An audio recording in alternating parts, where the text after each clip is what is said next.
በጣም ምርጡና ተወዳጁ የጭቃ ቅባት አሰራር። ብዙ ጊዜ ይሄንን ጭቃ ቅባት በውድ ነው ከውጭ የምንገዛው። እኔ ግን ከቤት የምሰራውን የኔን አሰራር ነው ይዤላችሁ የመጣሁት። በብዛት ደግሞ ጸጉራችሁ የሚያሳክካችሁ፣ ቆዳችሁ የሚያሳክካችሁ ከሆነ እንዲሁም ዘለላው ደግሞ የሚደርቅና የሚበጣጠስ መንታ የሚሆንባችሁ ከሆነ እንዲሁም ደግሞ በተለይ ፎሮፎር የሚያስቸግራችሁ ቤተሰቦች ብዙዎቻችሁ አላችሁ። ይሄ ለእናንተ ነው። ለፎሮፎር የሚያስቸግራችሁ ራሱ በጣም አንደኛ ነው። በሁለት አይነት አሰራር ነው ይዤላችሁ የመጣሁት። እስከ ቪዲዮ ፍጻሜ አብራችሁ። ውድና የተከበራችሁ ውድ ቻናል ቤተሰቦች እንዴት ናችሁ? ደህና ናችሁ ሆይ? ዛሬም እንደተለመደው ጭቃ ቅባት ነው ይዤላችሁ የመጣሁት። ዛሬ ከሬትና ከሎሚ ነው የሰራሁት። በተለይ በጣም ፎሮፎር የሚያስቸግራችሁ ከሆነ በሁለት አይነት ነው የሰራሁት። በፈሳሽም ቅባት ሰርቻለሁ፣ በጭቃ ቅባትም ሰርቻለሁ ማለት ነው። ያው ፀጉሬ ብዙም ቅባት ስለቀባሁት ያን ያህል ቅባት አያስፈልገውም፣ ግን ትንሽ እቀባዋለሁ። የሚገርመው ነገር ይሄ ቅባቱ ሬቱ ያው የተወሰነ ሽታ ምናምን አለው፣ ግን ሎሚ በጣም ነው ሽታውን ያጠፋው ነው። በጣም የሎሚ ሽታ ነው ያለው። በጣም ነው ደስ የሚለውና በተለይ ፎሮፎር የሚያስቸግራችሁ የሚያሳክካችሁ ከሆነ ይሄንን ቅባት ሰርታችሁ ሎሚውን ብቻ መስራት ትችላላችሁ። እኔ ግን ብቻውን አይደለም የሰራሁት ማለት ነው። እንዳልኳችሁ ያው ፀጉሬ ቅባት አለው፣ ትንሽ ብቻ ነው የምቀባው ማለት ነው። ወደ አሰራሩ እጃችሁ ሲሄድ እዚህ ጋር እሬት አጥቤ የቆረጥኩት 3 ማለት ነው፣ አነስ አነስ ያለ። እኔ ለፈሳሽ ቅባትም እንዲሁም ደግሞ ፈሳሽ ቅባት የለኝም፣ ጭቃ ቅባትም ስለሌለኝ ለሁለት ስለሆነ የምሰራው ሬቱን በዛ አድርጌዋለሁ። እዚህ ጋር ያው ቪዲዮ እንዳይረዝምብኝ ውሃ ውስጥ ሳደርግ አላሳየዋችሁም። እንደዚህ ጎን ጎኑን ሾክሾኩን ማለት ነው ከቆረጣችሁ በኋላ ለ5 ደቂቃ የሚሆን ወይ ለ2 ደቂቃ የሚሆን ውሃ ውስጥ አስቀምጡት። በሶፍት ስጠርገው አይታችሁታል፣ ቢጫ ከለሩ ማለት ነው። እሱ ደግሞ ብዙ ጊዜ የሬት ቅባቶች ስትሰሩ፣ የሬት ትሪትመንት ስትሰሩ መጠንቀቅ ያለባችሁ ነገር ቢኖር ይሄንን ፈሳሹን በደንብ አድርጋችሁ አጥባችሁ ማስወገድ አለባችሁ። አለበለዚያ ግን የሆነ ፀጉራችሁን የማሳከክ እንዳላርጂክ እና በዛ ላይ ደግሞ ቅባቱም ሆነ ትሪትመንቱም የሆነ ደስ የማይል ሽታ ይኖረዋል። እንደዚህ እኔ ቆራርጬ ከጨረስኩ በኋላ በደንብ አድርጌ በውሃ አጥቤው ደግሞ ያው ቅባት ስለሆነ የምሰራው ውሃውን አደርቀዋለሁኝ በሶፍትም ሆነ በጨርቅ ባላችሁ ነገር ማለት ነው። ካደራረኩኝ በኋላ እንግዲህ እንደዚህ ለመፍጨት እንዲያመቸኝ ብዙ ጊዜ እኔ ቅባት ስሰራ ፈጭቼ ነው በደንብ አድርጎ እንዲዋሃድልኝ ያደርግልኛል። ቅባቱን ሳፈጩም መስራት ይሄንን ቅባቱን አላልኩም፣ ሬቱን ሳፈጩም መስራት ትችላላችሁ፣ እንደ ፍላጎታችሁ ነው። እኔ ግን ይበልጥ በጣም የሚዋሃድልኝ ስፈጨው ስለሆነ በትናንሹ ቆራርጬዋለሁኝ። እዚህ ጋር ደግሞ ብዙ ጊዜ ፎሮፎር በጣም ብዙ ቤተሰቦቼ ማለት ነው በጣም ፎሮፎር ያስቸግረናል ለምትሉኝ ቤተሰቦቼ እንደዚህ ሎሚ ተጠቀሙ። የሎሚ ቅባት ፎሮፎር ያጠፋላችኋል። በተለይ ደግሞ ቆዳችሁ የሚቆጣና የሚያሳክካችሁ ከሆነ ራሱ ይሄንን ተጠቀሙት። በጣም ነው የምትጠቀሙበት ማለት ነው። እዚህ ጋር 2 ሎሚ የሀበሻ ሎሚ ቢጫውን ቢሆን አሪፍ ነው፣ ግን ደግሞ አረንጓዴው ቢሆን በጣም አሪፍ የሆነ ደስ የሚል ሽታ አለው። በዛው ላይ ጥቅሙም እንዳለው ሆኖ ሽታው ራሱ በጣም ማራኪ ነው የሚያደርገው። እኔ አንደኛውን ቆዳውን የተጠቀምኩ ሎሚውን፣ አንዱን ደግሞ ሙሉውን የተጠቀምኩት። ቢጫው ሎሚ ከሆነ ግን ግማሽ ይበቃችኋል ማለት ነው፣ ሙሉውን ባትጠቀሙት፣ ምክንያቱም ብዙ ስለሚሆንባችሁ። ይሄንን በደንብ አድርጎ እንዲፈጭልኝ ቆረጥ ቆረጥ ካደረኩ በኋላ ከሬቱ ጋር እንግዲህ የምፈጨውን የሚሆነው እናንተ እዚህ ላይ ሌላ ነገር መጨመር ትችላላችሁ፣ በመስራት በምትፈልጉት መልኩ ማለት ነው። እኔ ለዛሬ እነዚህን ሁለቱን ነው የምሰራቸው። ይሄንን አሁን በደንብ አድርጎ እንዳልኳችሁ እንዲቀላቀልልኝ እንዲዋሃድልኝ ለምፈልግ እፈጨዋለሁ በመፍጫዬ አድርጌ። ያለኝን ኦይል እናንተ ምንድነው የወይራ ዘይት እንዲሁም ደግሞ የሱፍ አበባም የምግቡ ማለት ነው መቀላቀል ትችላላችሁ። እንዲሁም የኮኮናት ባላችሁ መስራት ትችላላችሁ። እኔ የወይራና እንዲሁም ደግሞ የሱፍ አበባ ማለት ነው የሰንፍራወል ኦይል ነው የተጠቀምኩት። አንድ ላይ እንደዚህ ከፈጨሁት በኋላ ምክንያቱም ሎሚውም ጁሳማ ነው፣ ሬቱም እንደዛው። ይሄንን ደግሞ በደንብ አድርጎ እሳት ላይ እሳቱን በጣም ነው የምቀንሰው። እዚህ ጋር መርሳት የሌለባችሁ ነገር ስትሰሩ እሳቱን በጣም ማሳነስና በደንብ አድርጋችሁ ደግሞ መጠበቅ አለባችሁ። ምክንያቱም እሬቱ የሆነ እንትን ሲል እሳት ላይ በሚሆን ሰዓት ወደታች ቂጡ ጋር የመቀመጥ እንትን አለበት። በደቂቃ በደቂቃ መነካካት አለባችሁኝ ማለት ነው። እሳቱን ማብዛት የለባችሁኝ።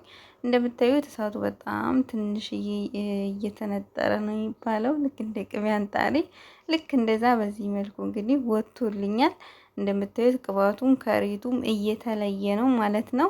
ይበልጥ ደግሞ እንደዚሁ ሳታጠሉ ብታሳድሩት ይበልጥ አሪፍ ይሆናል።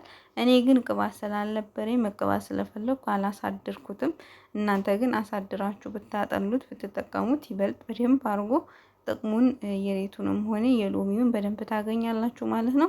እንደዚህ አድርጌ ከሰራሁኝ በኋላ ትንሽዬ ቀዝቀዝ ሲል እንግዲህ የማጠለው ነው የሚሆነው። ምክንያቱም ቫዝሊን እዚህ ውስጥ መጨመር ስለማልችል ለብቻ ስለሆነ ቫዝሊን የሚጨምረው፣ እንዲሁም ደግሞ ፈሳሽ ቅባቱን መቀነስ ስለምፈልግ ፈሳሹን ስለምፈልገው ማለት ነው። በጨርቅም ማጥለል ትችላላችሁ ባላችሁ ነገር። እንደምታዩት ምንም አይነት ውሃ ነገር የለውም ማለት ነው። ሁሉም ከቅባቱ ወጥቷል ማለት ነው። ቅባቱን ብቻ ነው የቀረው።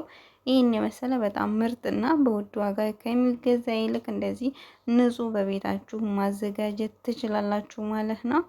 እዚህ ጋር ለፈሳሽ ቅባት የሚሆነኝን ከቀነስኩኝ በኋላ በቀጣይ ደግሞ ያለውን ለጭቃ ቅባቴ ማለት ነው የምሰራበት። እንዳልኳችሁ በግማሽ ግማሽ ስለሆነ የምሰራው ቫዝሊኑ ደግሞ ማሞቅ ሞቅ ማለት ስላለበት እንዲቀልጥልኝ በቃ መልሼ አድርጌዋለሁ። ይሄ ቫዝሊን የሬት ነው። ለፊታችሁ፣ ለእጃችሁ፣ ለእግራችሁ በጣም በጣም አሪፍ ነው። በጣም ነው የምወደው። ከዚህ በፊት ቪዲዮ ሰርቼ የላችሁ ብዙዎቻችሁ ወዳችሁታልና እንደዚህ ጭቃ ቅባት ማግኘት ለማትችሉ በዚህ መልኩ ደግሞ ጭቃ ቅባት መስራት ትችላላችሁ። እኔ ብዙ ጊዜ ጭቃ ቅባት እገዛለሁ፣ ግን ደግሞ ይበልጥ ከቤት የምሰራቸው ነው በአብዛኛውን ጊዜ የምጠቀማቸው ማለት ነው። እንግዲህ ይህን ይመስላል። ይሄንን አሁን ትንሽዬ በእሳቱ ለብ እስከሚል ድረስ ምክንያቱም ቅባቱ ሞቃታማ ስለነበረ ቫዝሊኑን አርጌ ብዙም አልቆየ ሲቀልጥ ማለት ነው። እዚህ ጋር ግን በጣም በጣም ይቅርታ ቪዲዮውን አቁሜው ቪዲዮ እየቀረጸ መስሎ የነበረ በምጨምር ሰዓት ወደ እቃው ቪዲዮ አልገባም አልቀረጸልኝም። እና ብዙዎቻቸው ብዙ ጊዜ አንዳንዴ እንደዚህ ይሸወዳለሁ። ካሜራውን ስቶፕ አድርጌ ያው በካሜራው ውስጥ ስለማይ እንትኑን ያው የሚሰራ ነው የሚመስለኝና ሳደርግ ያው አላሳየኋችሁኝም። በጣም ይቅርታ።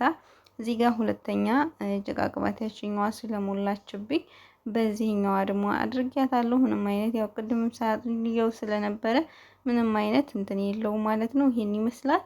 በጣም በጣም በጣም አሪፍ ነው። እንደዚህ አድርጋችሁ ሰርታችሁ ተጠቀሙ። ያው ቪዲዮ ስላልተቋረጠብኝ በጣም በጣም ይቅርታ።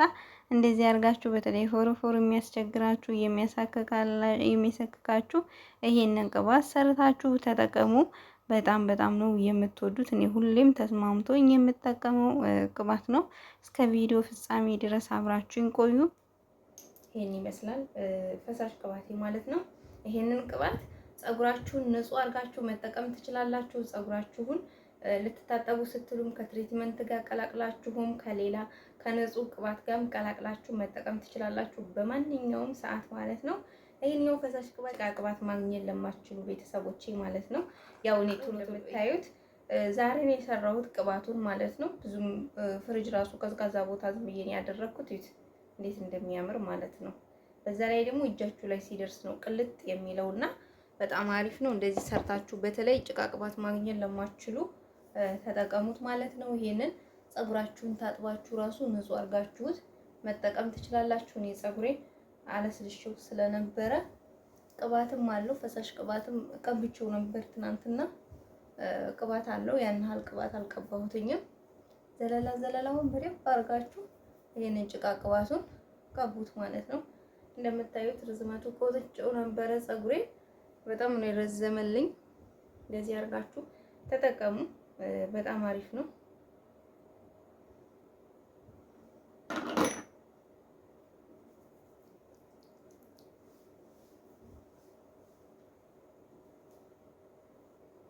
በተለይ ለዘለላው ጭቃ ቅባት የሚያስፈልገው ለዘለላው ነው። ብዙ ጊዜ ቫዝሊን እንዴት ነው ለፀጉራችን ተቀብተን የሚወጣልን ለምትሉኝ ቤተሰቦች ማለት ነው። ቫዝሊን ስትጠቀሙ እዚህ ጋር አይደለም፣ እዚህ ቆዳችሁን አይደለም መጠቀም ያለባችሁ፣ ዘለላውን ብቻ ስለሆነ ምንም እንትን የሚለኝ ነገር የለም ይወጣል ማለት ነው። በምትታጠቡ ሰዓት በጣም አሪፍ ነው። ፀጉራችሁን በጣም ነው የሚያለሰልሰው። እኔ እንግዲህ ጭቃ ቅባት ከሰራው ቆይቻለሁ፣ አልቆብኝ ነበር እና ሰራሉ እያልኩ ሰሞኑን ምንም አልተመቸኝም። ያው ስላልተመቸኝ ሰርቼ አላውቅም ነበረ። ዛሬ እንግዲህ በሎሚና በሬት ነው የሰራሁላችሁ። ትወዱታላችሁ ብዬ አስባለሁ። በተለይ ፀጉራችሁ ማለት ነው ጫፍጫፉ መንታ ካለው እንደዚህ ዘለላው በጣም የሚደርቅባችሁ ከሆነ ፀጉራችሁ እንዳይሰነጣጠቅና በጣም ጤንነቱን የጠበቀ ፀጉር እንዲኖራችሁ ያደርጋል። በተለይ ደግሞ ጭቃ ቅባት መግዛት ለማትችሉ እንደዚህ በቤት ውስጥ ሰርታችሁ ይሄንን ጭቃ ቅባት መጠቀም ትችላላችሁ።